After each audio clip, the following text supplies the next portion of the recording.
Guys, আজকে আমি এক জায়গায় যাওয়ার সময় টের পেলাম যে আমার সাইকেলের সাসপেনশনটি ঠিকভাবে কাজ করছে না। পরে আমি চেক করার সময় দেখতে পেলাম যে আমার সাইকেলের সাসপেনশনে বালি ঢুকেছে। মানে কি আর বলার। তো আমি বাজার থেকে তাড়াতাড়ি করে 40 টাকা দামের একটা ভালো তেলের বোতল কিনে আনলাম। অনেকেই ট্রাই করেন যে সাইকেলের সাসপেনশনের রডে এইভাবে তেল দেওয়া, কিন্তু এইভাবে তেল দেওয়া মোটেই ঠিক না। এভাবে তেল দিলে সাইকেলের সাসপেনশনে ভালো করে তেল ঢোকে না। এই জন্য আপনারা করবেন কি, যে বাজারের মেডিকেল শপ থেকে যেসব সিরিঞ্জ পাওয়া যায় সেই সিরিঞ্জগুলো কিনে আনবেন। আমিও তাই করেছি। তারপরে আপনারা তেলের বোতলের মাথাটা খুলে সুইয়ের মাধ্যমে তেল বের করে নেবেন।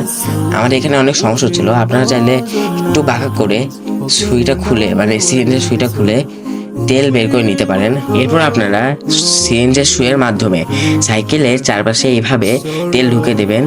তো দেখতে পাচ্ছেন তেল দেওয়ার পর আমার সাইকেলের সাসপেনশনটা কত ভালো করে কাজ করছে। আপনারা এটা বাড়িতে ট্রাই করতে পারেন।